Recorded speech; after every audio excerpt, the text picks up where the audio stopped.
Hey, welcome back to the Pillowfort. This week we are talking about the 13th Chairman election arc in Hunter x Hunter. So if you read along with us, that's chapter 319 to 333. And if you watch, it is episode 137 to episode 148. So I think this might actually be the shortest arc that we've covered so far in the podcast. And it's also the last arc that we will be covering. Obviously, if you read the manga, it goes on a little bit, but this is a good ending, I feel, to at least most of the story that we've seen. But so anyway, we are in this arc. We kind of see the Zodiacs. We get introduced to them, like the upper echelon of the Hunter exam, and so I kind of wanted to ask you guys, like, what were your thoughts on some of the Zodiacs? We'll get into some of the more like mainstream ones a little later, but anything about them that you found interesting. Kate, we'll start with you if that's all right. Yeah. So the first Zodiac that I thought their appearance was most interesting was Botobai. I don't know if that's how you say his name, but I just thought his appearance was really interesting. And sadly, I wish we had gotten to see some of the Zodiac's powers fully in action, but other than him, I like Cheadle, who was definitely a main player in that, but she was pretty cool to me for most of the time. She was just trying her best, to not go the way that Pearson wanted her to. So, and she didn't succeed, but no victory. Yeah.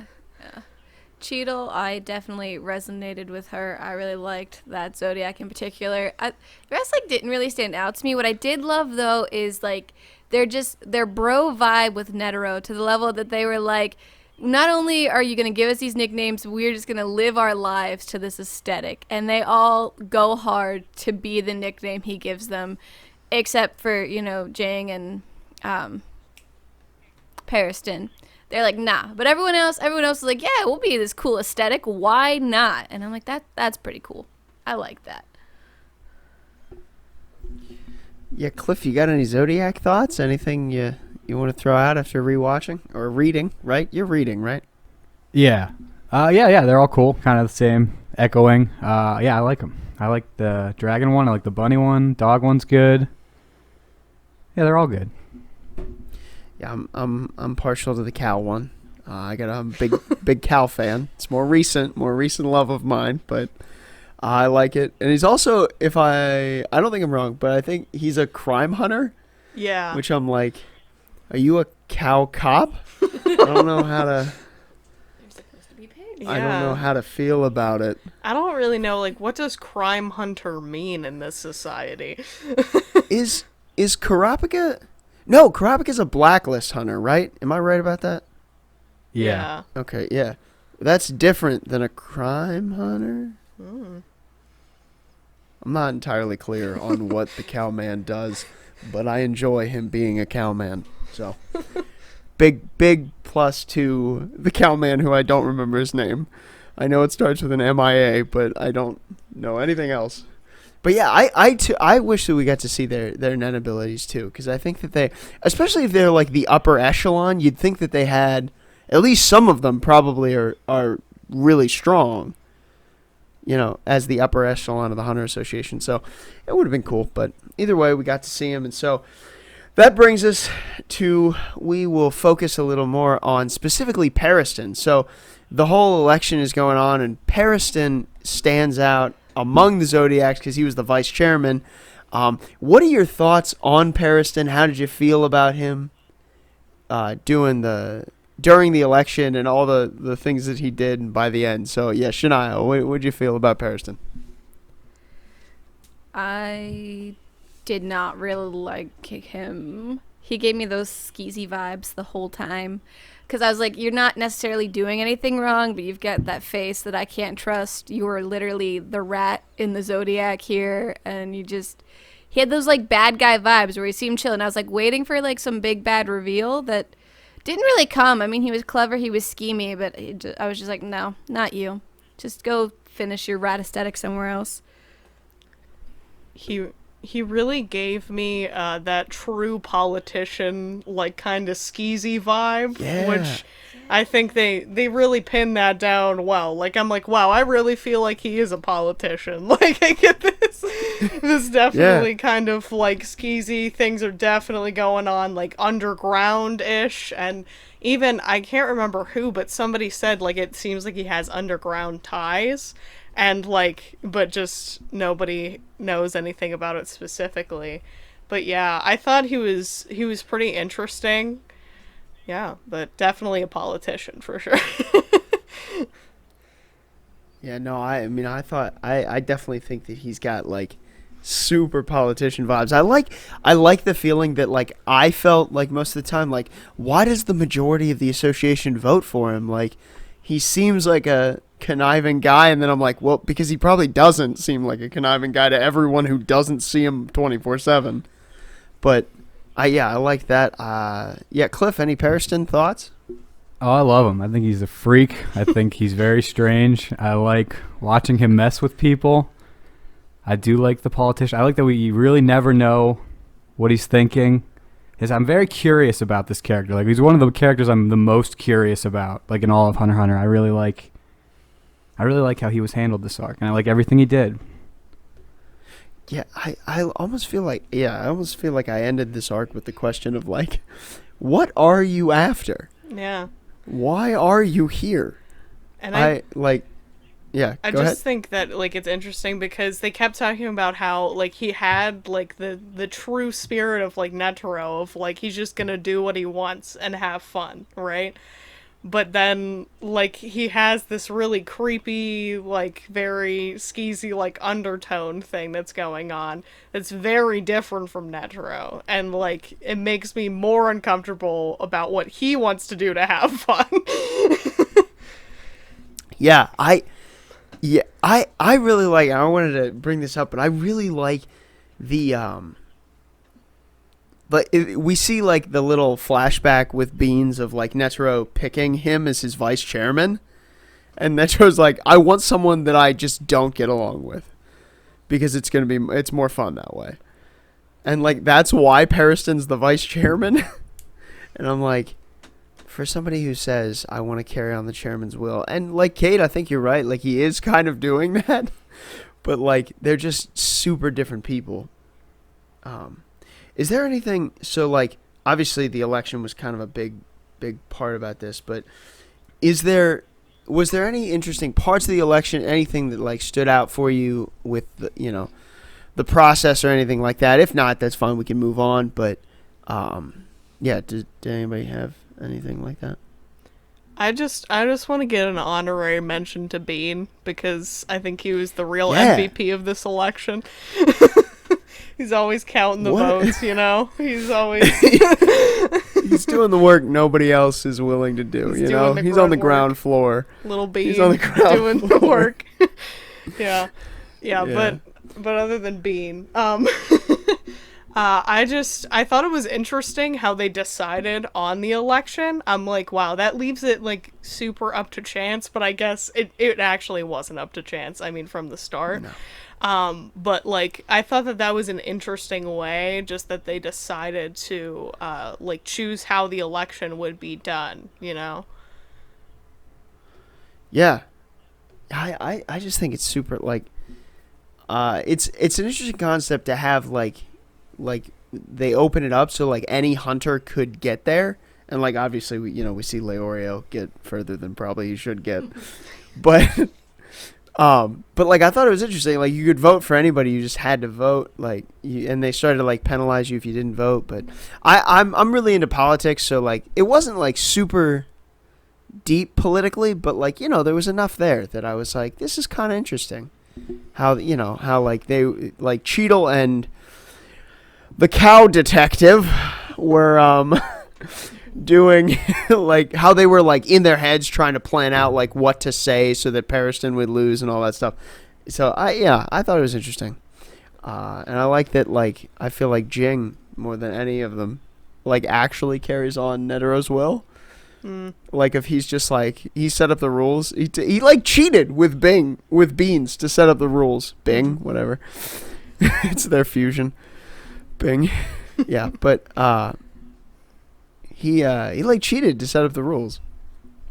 And then he was just like, I don't care who wins. I wasn't here to win.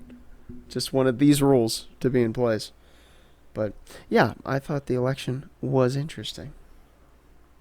So I feel like that I guess is maybe like half the arc, but I feel like the more we spend more time on the other plot in this arc, which is we gotta get going back.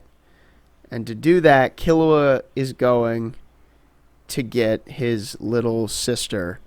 And that's what I'm going to say from now on because I'm super confused. But Alika slash Nanika. So what were your thoughts on Alika and... Yeah, we'll start with Alika and Nanika. What were your thoughts on that? Kate, we'll start with you. Yeah, I really loved Alka. Like, I thought her power was so cool. I'm like, to just have that, first of all, that immense amount of power that literally, it seems like any wish that you ask for, like, the something that they were talking about, can be granted. And just, like, I think it's really interesting how it's almost, they present it as there's, like, Aluka and then there's the something that's inside of her. But they're, like, both in the same body, and they both have, like, their own feelings.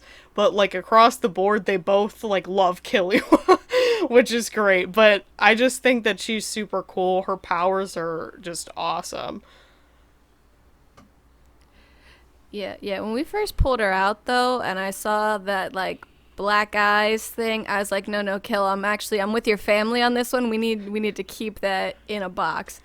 And then I watched them interact, and, like, that whole thing was just, like, watching Killua, like, be, like, the best big brother to not just his sister, but to the debatable demon thing in there, because it's not good. I mean, it loves Killua, but anyone else has not had the best of luck.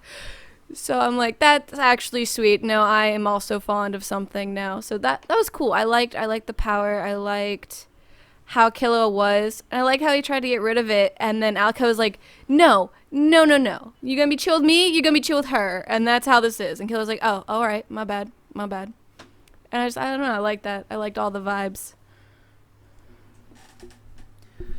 Yeah, Cliff, how do you feel about Alika and as slash Nanika? Yeah, I like her. Yeah, kind of same thing everybody else said. Just a cool character, very interesting, cool powers. Love to see it. Yeah, I just think she's adorable. I think her and Killua together are great. It's just adorable. I like how we kind of like slowly unveil like the rules to her powers too. Like as we're going through the arc here, we like Killua like slow because we have the basic rules given to us like kind of in the very beginning, but like Killua then like makes the stipulation like if we're not off of the mountain, kill my mom. But if we are off the mountain, just give me a kiss. And like that, they're like, oh, did that offset it? And I kind of liked looking at that. But the other thing about Killua taking out Alika was this concept of an internal mission that was, started or we first saw like within the Zoldyck family, and there are like actual rules for if Zoldycks disagree with one another and like how you proceed. So yeah, did you have any thoughts on that process? How like any of those rules or anything like that? I guess, yeah. Cliff, will probably start with you if that's all right. Yeah. Which rules are we talking about? Just like kind of how the Zoldyck, like if the Zoldycks disagree with one another, what they have to then like this internal mission is what Killua at least calls it in the anime. That is started. Is that not a thing in the manga? And I think it is. I just don't. I don't really remember the rules. I think it's just like they have to. Everyone pursues their own goals independently, but the rule being like that they can't kill each other. That's like, but they still have to pursue what they like their own ideals. And like, yeah, I don't know. I thought it was interesting. Yeah, I like that Togashi has like so many, like he understands that like he creates groups of dudes that are like so insanely powerful and strong that like they all have to have like this inner working of like, we hate each other and we don't agree, so here's just what we can do so we can work together as a unit. I like those, like the coin with the troop and stuff like that. Yeah. Yeah, that is true. I guess that is like a Togashi as a whole. He does that. Yeah. I didn't think about the coin. I didn't think about the Phantom Troop thing too. Yeah. Yeah. Anyway, Kate, any Zoldyck thoughts? Yeah, I thought, like, also, there are just procedures about, like, you know, the security level thing was kind of interesting.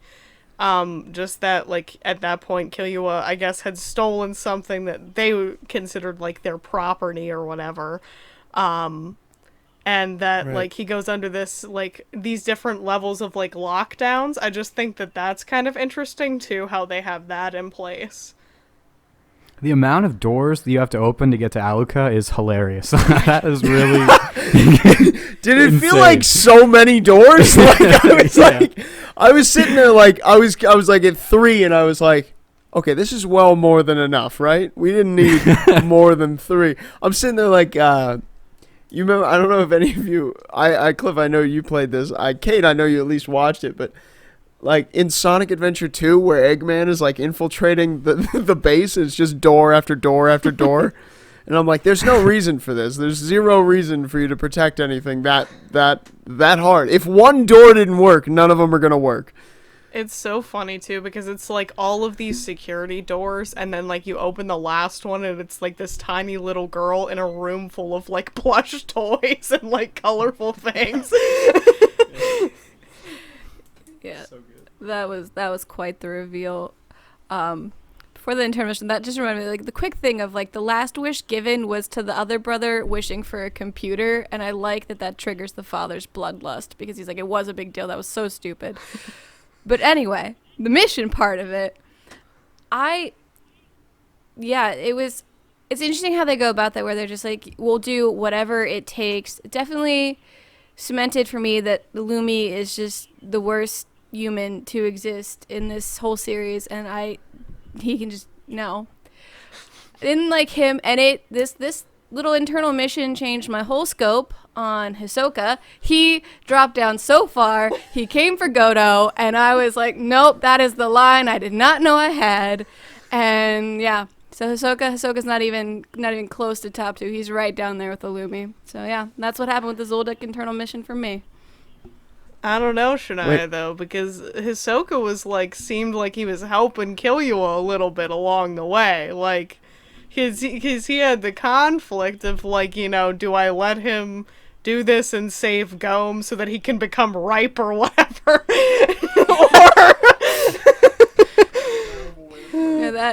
Hisoka, he kills Goto, and then he has, like, it's like a whole psychotic conflict, because really it's not about, like, there's no illusion anymore that he's, like, somewhat friendly or an ally to Killua and Gon. He's just like, what fight would be best for me? He's like, is it best if I make Killua mad? Should I piss Illumi off? Like, he's, like, weighing his options about who's gonna give him the most bloodlust. And I'm like, Hisoka, no, you just need to go away now. Oh, but that's so Hisoka, though. That's been him the whole time. Look, He didn't change, Shania. You changed on him. Luke has already told me this. I know. I think I let myself excuse it and be okay, because I'm like, oh, he's, like, bordering on an ally, and kind of, you know, forgetting that the whole reason he's an ally to Gon is because he wants him to get strong enough to be worth killing. And I think I just let myself kind of forget that. And then he became an enemy again, and he came for Goto. I'm like, oh, right, no, you're just straight up evil. And yeah, you got some issues, my friend. I just want to be clear. It was not the borderline pedophilic tendencies that made you not like Hisoka. It was that he killed a butler for assassins. That was the straw. Who we saw like twice. We saw him twice in the whole series. I just want to be clear. What are the moments where you're like, yeah, maybe he's a good guy? That's what I want to know. No. Okay, couple things. First of all, in every podcast, I have been clear that the pedophilic tendencies have always kept Hisoka back from being a favorite. Secondly, it's not, he was just, You did not like him. you know what? It's not that I thought necessarily he was like a good guy, but I was like, okay, he just likes a good fight, but he's helping our people out. They had a whole dodgeball tournament fight. You know, that was really, I was like, look at this teamwork with Hisoka. He's great. He protected them from going into Heaven's Arena before they were ready a little bit. And I don't know. I just let myself get lulled into it. I forgot that there was always some murderous intent going on there. And, you know, I paid for it in the end because then he cut Goto's throat. And I said, what the heck was that? And Goto was important. He was a good butler to Killua. No, he treated him nicely. He cared, Luke. He cared.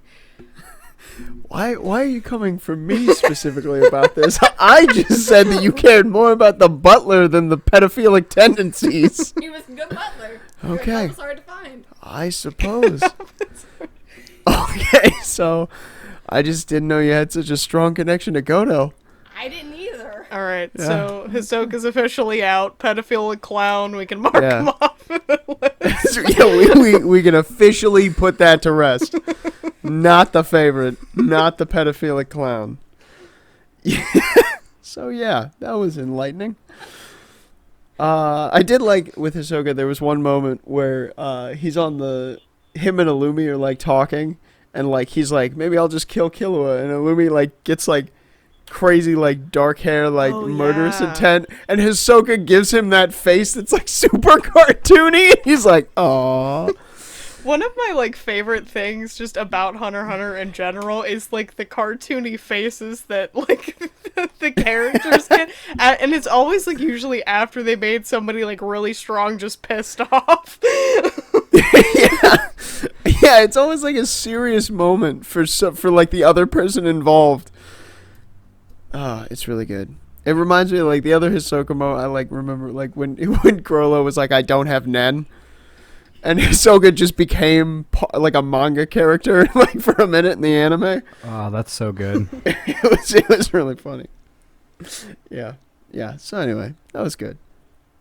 So at kind of towards the end of this arc, we see Kite again, who has just grown up at an insane rate. I'm gonna say Kite. I'm a little unclear, to be completely honest, but I'm pretty sure that's actually Kite, just in a different body. But so we see Kite again, and we see him talking to the koala dude. And he talks with Gon for a little bit, but I didn't know, was there any like kind of ending thoughts on Kite and where he ended up or anything like that? Kate, I guess we'll go with you. Yeah, well, first of all, I'm glad that the koala dude had another appearance. I was afraid that we were never gonna see him again, so I'm glad we got to see him again. Fan of the koala dude. Yeah. Sleeper I mean, fan of the koala koalas dude. are my favorite animals, and he seems like a cool guy. I mean, he did go back to Kite to like apologize, like for like killing at least the body that he's in, I guess. And then Kite is like, you're gonna serve me for the rest of my life, which, you know, I thought was an interesting move on Kite's part, considering that it wasn't even actually like his body that got killed. Right. I was interested in that and wanted to know what you guys thought about that, and then him just like letting Gon go, you know. Yeah, so the koala thing I thought was interesting, but I have ideas on it, but I want to get like everybody's thoughts before I spit mine out. Shania, do you have any thoughts? I mean, kind of the same word. I'm just like a little confused, I guess. Like, I think it's great that Kite's there in some form, and like Gon gets to have that little moment and you know, we get to see some like the deeper, you know, the koala guy trying to go through like navigating, reconciling past lives with this life he has now and like that sort of thing. But it's also kind of like, why is this happening? Why did we have like a human twin up to the king that just happened to be Kite? Like, what? I don't know. It felt weirdly out of place. Like, I don't know. Maybe I'm just a little obtuse, but I didn't totally see its purpose. But I was like, oh, it's cool. Got Kite 2.0, female edition. Yeah, it's a cool design. I like the like apology thing. I do that in my real life now, like, I don't apologize to people unless I say how it's going to be different next time. So that was a cool scene, and I used that going forward. So I like that. Yeah. No, I definitely think that's really good. I like that. Yeah. I think, like, one of the things I like about what he says to the koala, like, or she says, I don't know it's what Kite says to the koala is like when he's like, just serve me, like, you're gonna serve me now, and that's how you're gonna atone. Is like, I like that, like, even that is like this idea of, like, it's one thing to apologize, to say that you're sorry, but, like, how are you practically going to make it different? And the koala guy didn't have an answer, right? I mean, he was just like, I don't know. I just thought if I said something, it would be better. But, like, so Kite's trying to give him an answer, but yeah, I thought it was interesting, and I definitely like when Jing tells Gon, like, when you apologize to friends, how are you going to do it differently? That's the main point. And that's definitely good to carry with you for sure.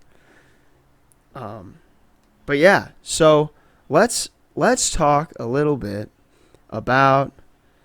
First let's go to Leorio, because Leorio had some parts to play in this arc. What were our arc thoughts about Leorio? Shania, you want to start? There was nothing more cathartic to me than having that man punch Jing straight in the face. There was nothing more. It validated everything I've felt this entire series. And yeah, that was it. When they were like, let's make him chairman, I was like, that is a great call. He just punched Jing in the face. I would vote for him. And yeah, it was a very cathartic experience for me. But no, I loved that he was just out to save Gon. Like, that's all he wanted, and that spirit, that resolve is what brought the people to him. Their bro hug when Gon shows up, that flying leap of friendship there. I liked that.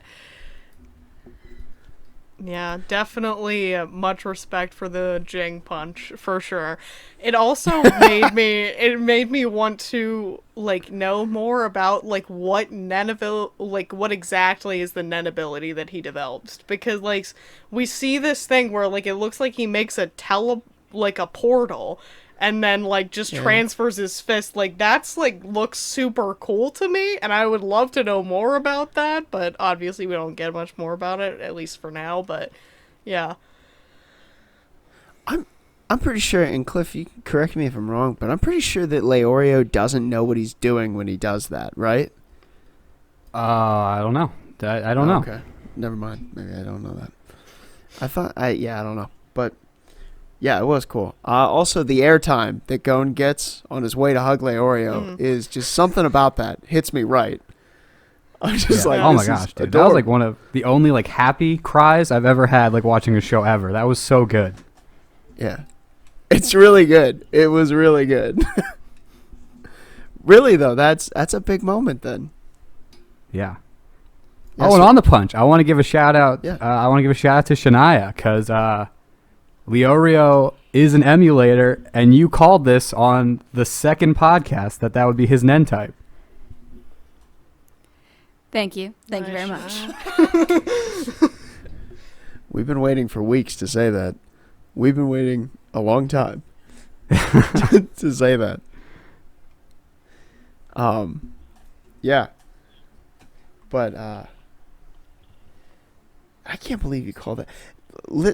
Also, this is this is like meta knowledge. Let me tell you, earlier this week, before she had watched like anything, she was like, "Does Leorio become chairman?" And I'm sitting at dinner like, "Oh my gosh! If only you knew how close Leorio gets to becoming chairman." Also, they are just chill. Cheeto is like, if he gets to be chairman, whatever, we'll help him. Like, they're just like, Leorio doesn't like even know totally how to use Nen, and they're just like, it's fine, just make him chairman. It's fine. It's better than Pariston. He doesn't care. Yeah, everybody's just team anybody but Pariston. It's really funny. I feel that in our real world at this point. something deep connects with me about our real world, but I'll leave that vague. Like, just the whole time though. Yeah, that's real vague. I don't know what you're talking about. Could be anything. Everybody knows. But Everybody knows. Even the whole time though, Leorio's like, I don't really know what I'm doing up here. Like, why am I here? All I want to do is save Gon. That's literally all I want. He says that so many times. Like, I don't want to be here. This is not what I want. And then I don't want this. I will be corrupt. I will not help. I just want to save my little friend. It's like, what would you do when you first become chairman? I will use all of the resources to help Gon. Yeah. What would you do after that? Nothing at all. I have no plans. He literally is like, I have no plans but saving Gon. That's it. It's really good. It's really good. I like it. Yeah, and that hug is just heartwarming. Just gives me good vibes. Yeah, Leorio was great. He killed it.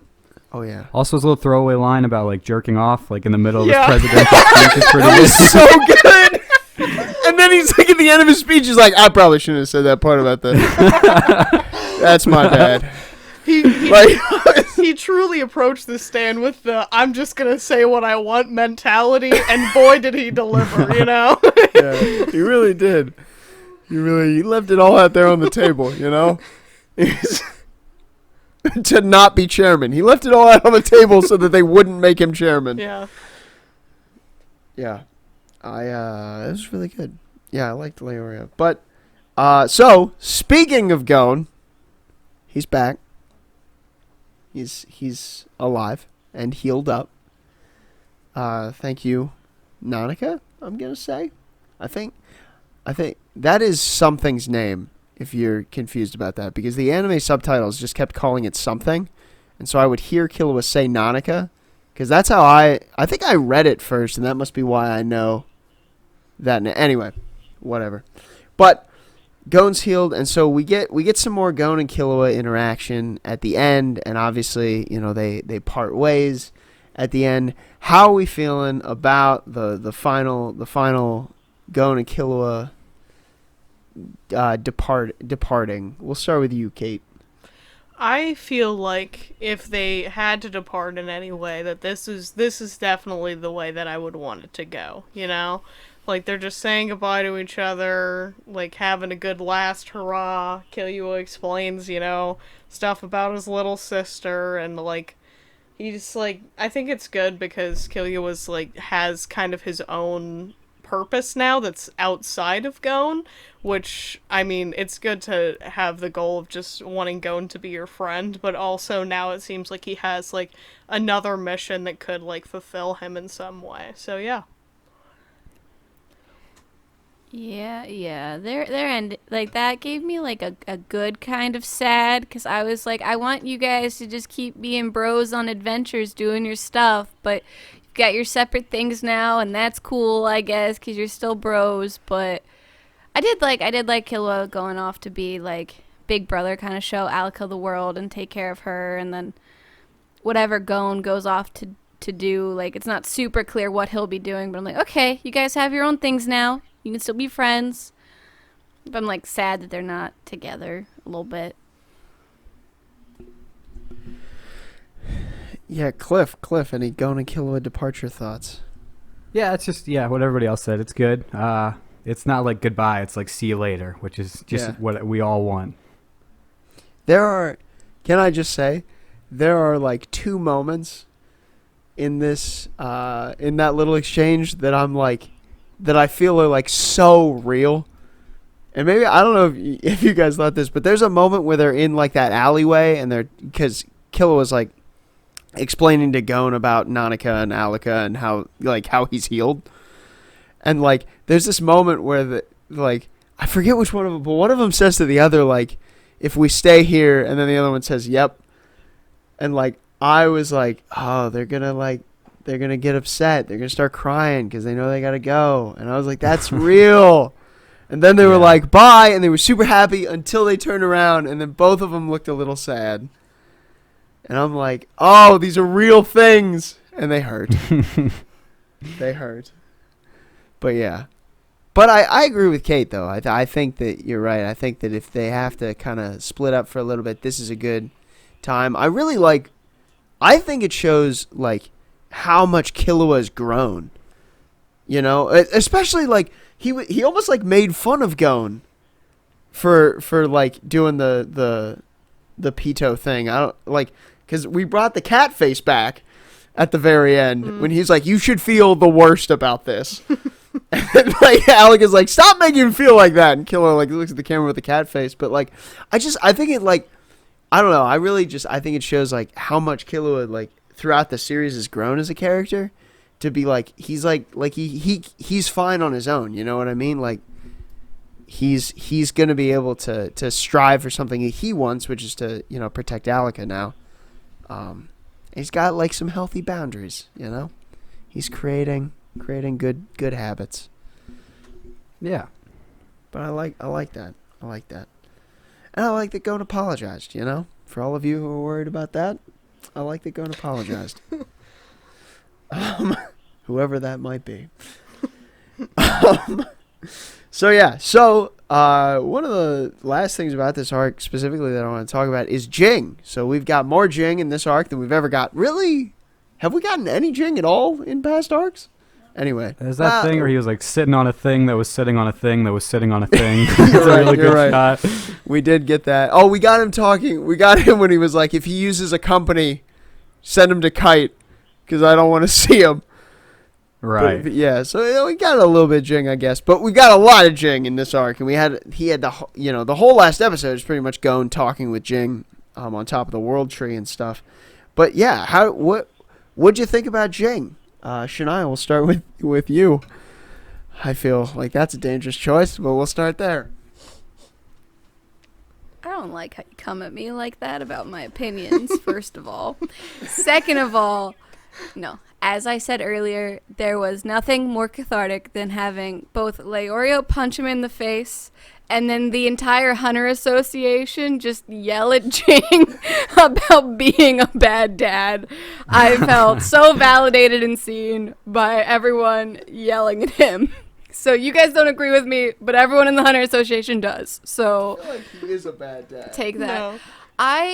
I did like, so when they sit down and they have their little chat and he explains everything, I'm like, those are still bad reasons, but I get who you are as a person. Like, Gon would not have made it on these adventures with you. And I don't know, I did like Jing's quote where he says about like paying attention to things you find along the way because they're more than the journey, and I liked that than looking at the whole of where Gon's been. And the fact that Gon is just so happy, I feel like I can't be mad if Gon's not mad. And Gon was just so excited when Jing was like, I'll see you again. And Gon's face looked like he'd won the lottery. And I'm like, you're okay, Gon. You got some low standards here, but that's okay. You're super happy, and I can't take this moment from you. So yeah, glad they're back. I'm glad they reunited, shared some good stories, and had some, father-son bonding on top of a tree that could have killed Gon, but whatever. Yeah. First of all, I do agree with you, Shania, that Jing is a terrible father. I don't think he's a good father. Thank you. No one is saying Jing is a great dad. I don't know who's saying that. Yeah, I definitely think we can establish that he's not a good father. Yeah, I would not trust my children with Hisoka, and Jing is a bad dad. Yes. These are truths of life. Yeah, but I do like the moments that they have at the end and everything where like Gon finally gets to talk to him about like why, he went out and did all of this stuff. I think it's a good bonding moment, like you said, Shania, that they finally got to have. I thought it was kind of rude that honestly he gave him like one more thing to overcome before he talked to him again. I was like, that's after, like, everything and, like, Green Island and all of that. Like, you couldn't have just, like, waited at the hall and cut him a break, You're But I get climb it, the though. tallest tree in the world before you see me, also. Yeah. I mean, the views were fantastic, but also, people could die, so. Yeah, the real MVP in that scene for me were those birds. You know, what the heck was that? Oh yeah, those were cute. They were just balls. They were adorable, but like how do they fly? I have so many questions. They probably, babies. yeah, they don't fly yet. They were great. I like that they were the backdrop to this Yes. nice father-son conversation. They were a great backdrop. Like the Jing just comes around the corner. It's like, shut up! And they just shut up. It's good. It's really good. Cliff, any Jing thoughts? Yeah, just kind of same thing everybody else is saying. I don't think he's a good father either. I just want to make sure we all say it one time. Yeah, everybody needs to get it out, you know? Yeah, but yeah, he's got like a lot of insightful and interesting quotes. He's done a lot of good in the world. He's just a real bad dad. That's real. Right. But I did also love watching like the entire association like boo him and like throw popcorn at him for being such a loser. I really like that. Yeah.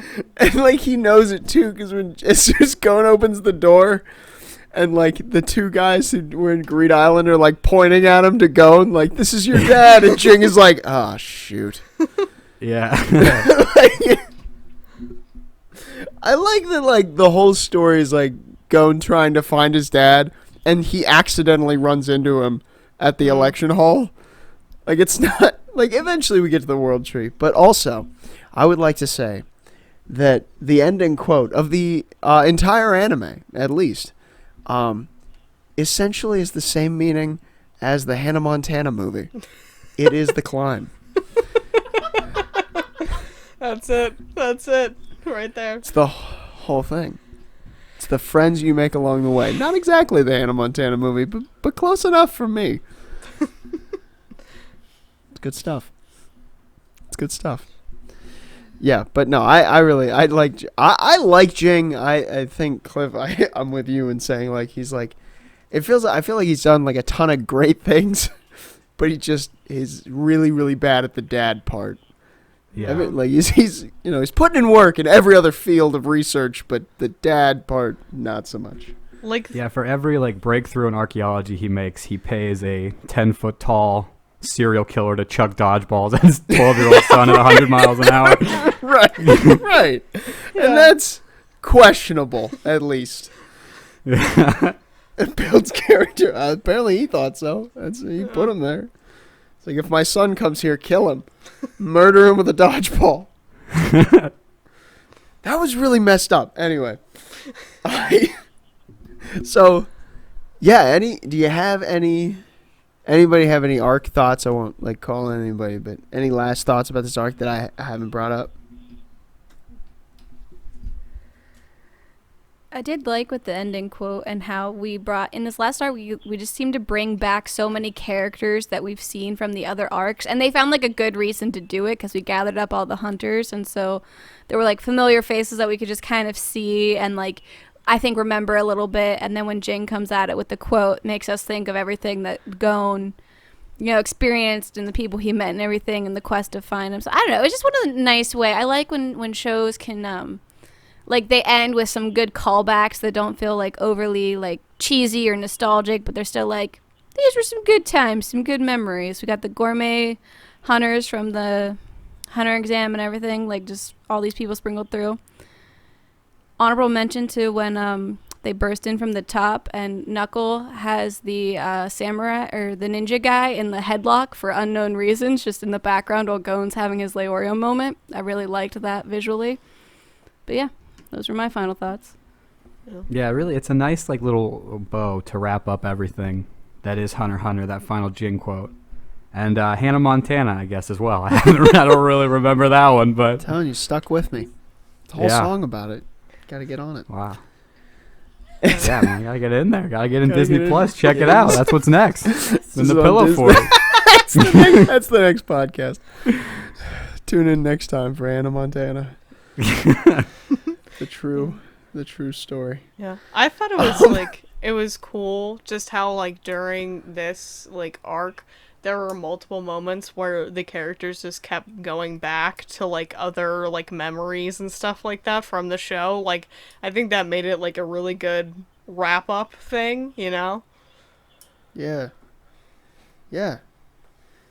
it was a good like kind of closing arc, you know. I think it worked well for that, and the ending credit scenes for both of the last two episodes, I think, like were kind of expanded, and you know, yeah, it was good. It was good, but. Yeah. We're talking about the ending. You guys all love Kurapika. Do you want to have any chat about that really edgy shot we get at the end? That's like such a perfect last shot of Kurapika. I think nothing's more him than that shot. It really is very him. Yeah. Anybody want to go? Yeah. Well, I was just at first I was like I was kind of upset, honestly, through these last two arcs. I'm like, so we're just not gonna get any Kurapika anymore. Like, that's just what's gonna happen. Like, he's just gone, you know, in the wind, whatever. But that ending scene, that was like so cool to see, because I'm like, clearly it looks like if he hasn't like reached his goal yet of like retrieving all of the eyes of his clan, he's definitely on his way for sure. So he's making like big boss moves out here. He's doing his thing. So I'm proud of Kurapika, you know. Yeah.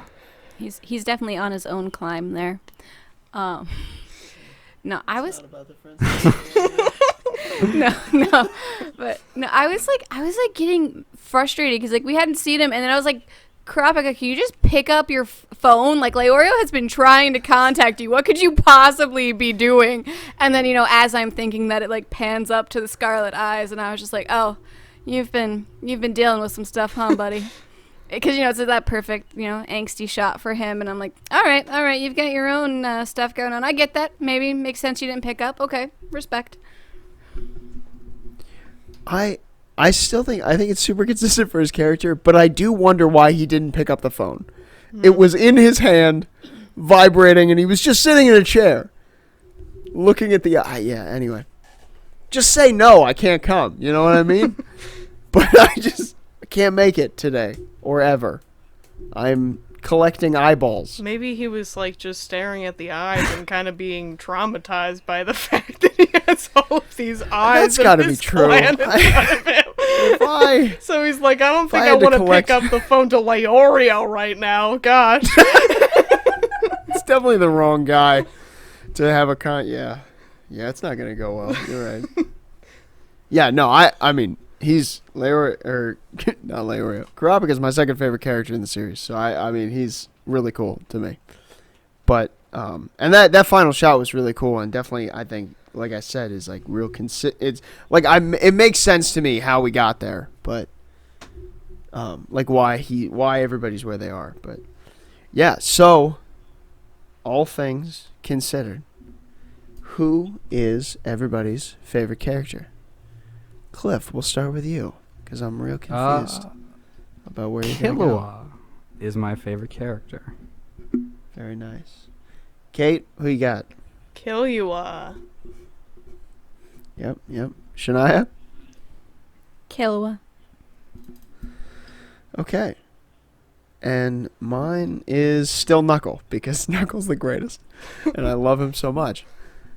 I really like Knuckle. So yeah, Knuckle's my favorite character at the end. But so since this is like the last podcast, I kind of quick, maybe, I don't know. Yeah, with any amount of time that we want to put in it, just like I want to get the final thought, like some kind of final thoughts on the last four, on the main four cast members that we've been with the whole time. So we'll start with Leorio. Leorio as a whole, how did you feel about him? With the whole story in mind. Kate, we'll start with you. I think Leorio goes through like a lot of character development from the beginning to the end, which we can see clearly in his just wanting to help Gon out. Like we see at the end, like how he's even like at the beginning of, all of this, I was just concerned about like money and becoming a doctor. But, like, now, like, my friends mean more to me than, like, that and, like, all this stuff. I just think it's really cool, like, the character development that he went through. Even though we didn't see a lot of, like, his powers develop, we at least got to see that, which was cool. Yeah, and you saying that just made me realize sort of the full circle moment of like the reason that he wants to become a hunter is because he wants this money for medical school because he had a friend that he couldn't save. And now he's like, when he's there in front of all these hunters, he's in the same position. He has a friend he cannot save and is desperate to save. And that's all he's focused on, which is pretty cool. But I've overall been neutral to Leora. Like, he's never been my favorite. I do stand by the coolest thing that he's done is punch Jing in the face. But, like, I like to see him again. I think he's a fun addition to the group as, like, the dad figure, even though he says that he's the same age as them. I still don't believe you, Leorio. You're lying. But he's fun. Yeah, I like Leorio. I think I get him the most out of all the main cast. I feel that so much. I really understand him. This also the things he did. Like, if you really look at like his record, is insane. Like, he stood up to Hisoka, the leader of the Phantom Troop, and Jing, and like he is fine. Like, he's alive. Like, no person like has talked to all three of those people and not come out super messed up. And I like when Melody says he has like the kindest heartbeat in the city. I think moments like that are cute. I like Leorio a lot. He's a good guy. It's the heart of the team. I love him. Yeah, I really like Leorio. I just thought of like that time where they're driving in York, New City, and he's like, "I will turn this car around if you don't stop trying to be murderous towards these people." Yeah, I just like, yeah, it's like, it's moments. Yeah, you're right, Cliff. I think it's moments like that that really like, that's where Leorio shines. And yeah, he did like step to maybe the three strongest people that we've seen, and he is unscathed. He's okay. Like, he made it. Yeah. All the limbs on him too. That's impressive. Nice work. Yeah, and like the guys that do mess him up are like the guy with like a monkey who looks like Jim from The Office, and like Tom. Like, those are the characters that really wreck him. Like, that's the funniest part. Yeah. Just like he could be wrecked at any time, but somehow he's not. He makes it through. Yeah, most of the people are just like, all right, this guy's got balls. I like that. They just let him go. Just works really well for him. Yeah. So we kind of touched this a little bit, but yeah. Any final thoughts? Whole thoughts on Kurapika? We'll just go in the same order to make it easier. So Shania, right? Yeah, started with Shania. Sure.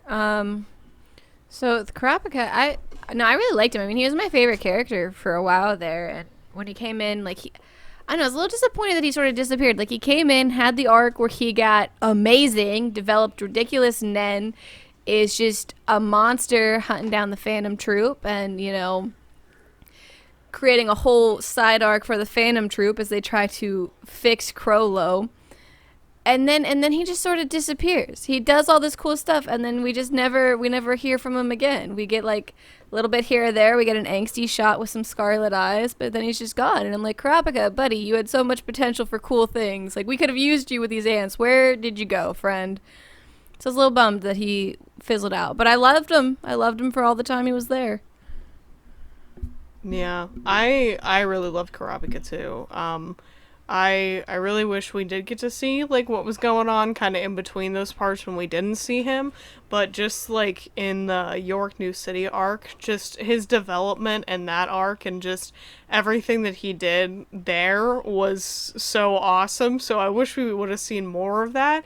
I also think like he definitely changed a lot. I think York New City had a big impact, you know, encountering the Phantom Troop. So yeah, I just think he's a really cool character, though.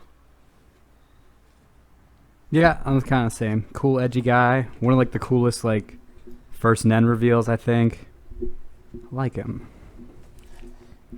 Oh yeah, his ability is really cool. Like I said, my second favorite character this time around, so I definitely really like him. But,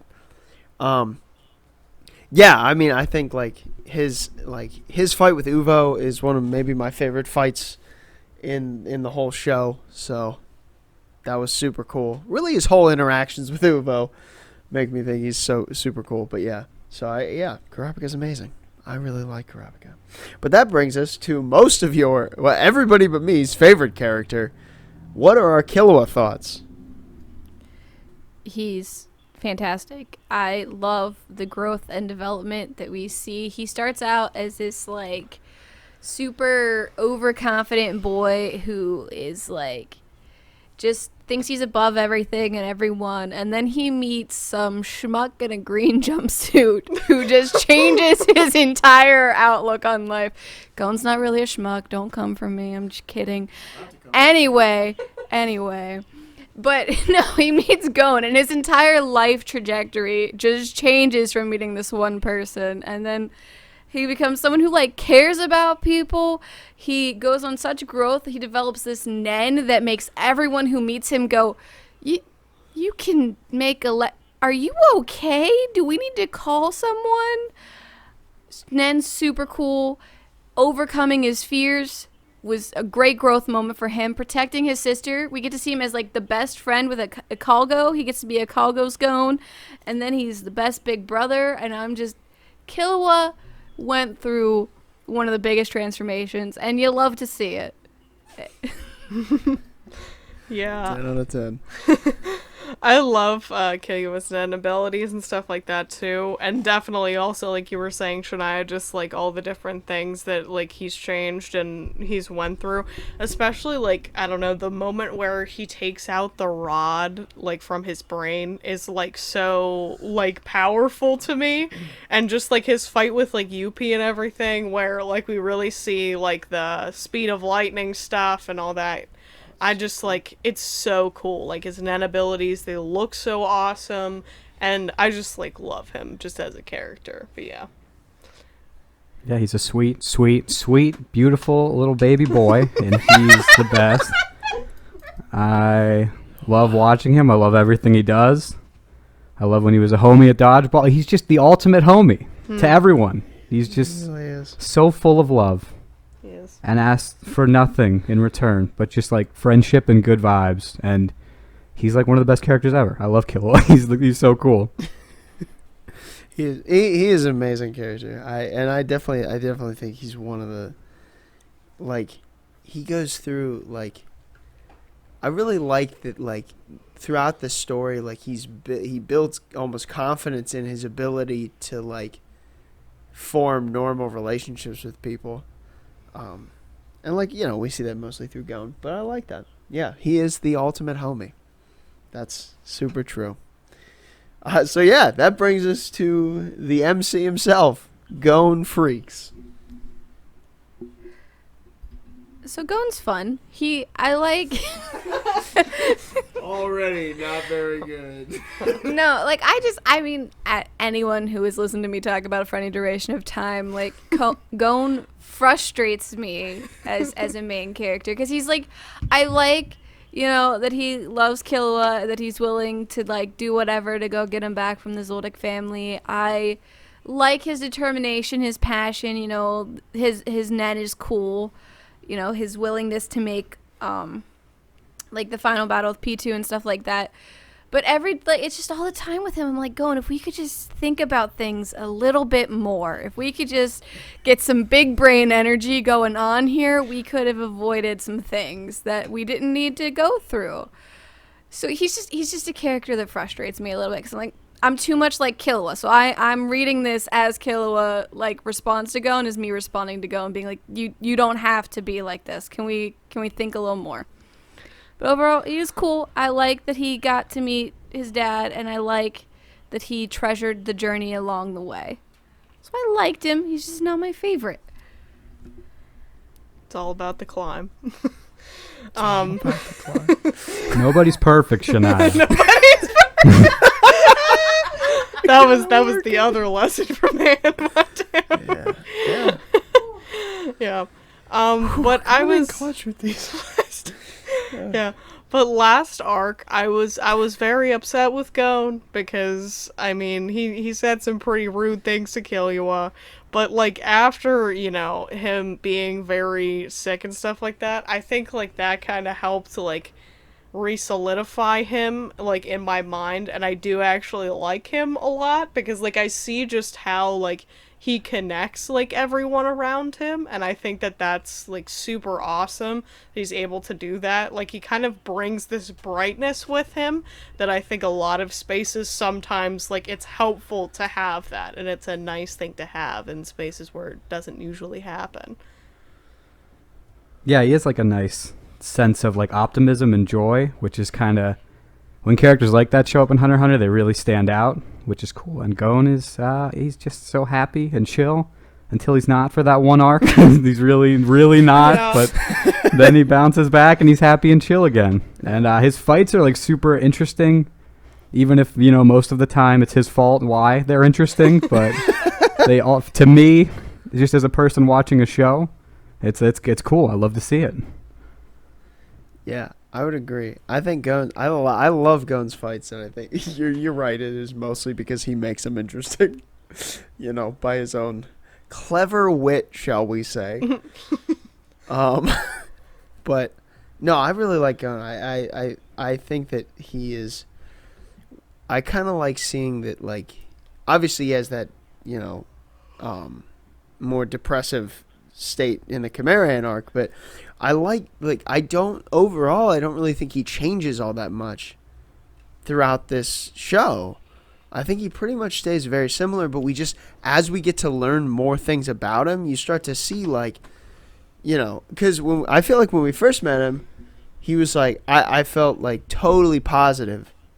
Like, oh, he's just this super positive guy, but then you start to see these cracks of like, did he just get his arm blown off?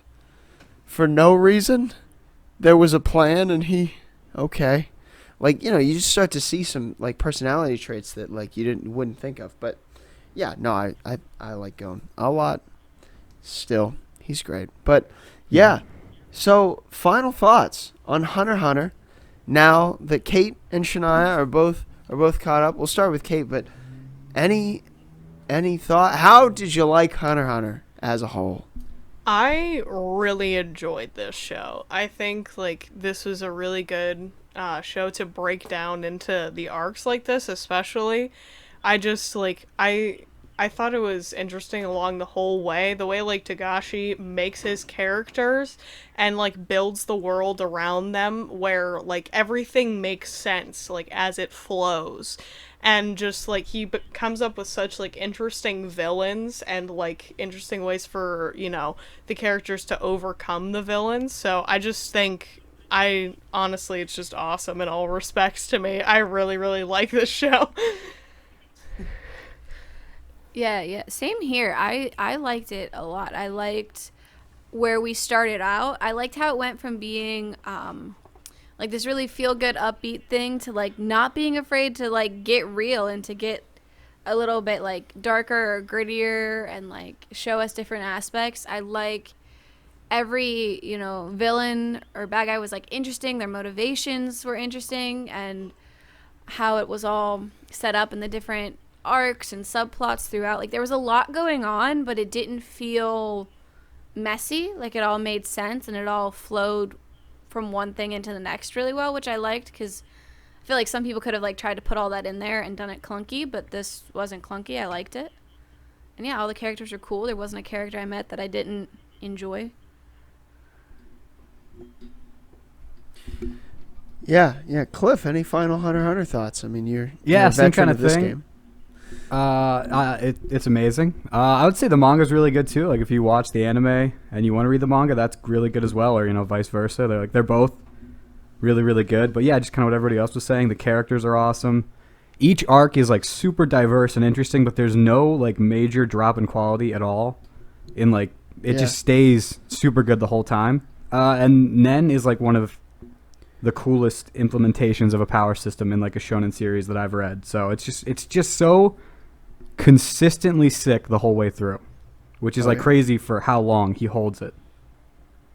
Yeah, no, it is. I mean, like, Hunter x Hunter is one of my favorite shows as well. So I definitely loved it before, and after rewatching it, love it again. I think this might actually be the first time I ever watched it. I think I read it the first time. But yeah, after experiencing it again, It's amazing. It's super good. But yeah, anything else, or we good to wrap it up? All right. Well, hey, if you've been with us on this journey, thanks for watching. If you liked anything we had to say, please like the video, subscribe to the channel, because I'm gonna start doing some other videos as well. So definitely, if you're into Shonen Jump, if you read any of that, I'd check that out. But as for now, we are at least taking a break on the Pillowfort podcast. We may come back, but we'll have to see. So thanks for riding with us, and we will catch you next time.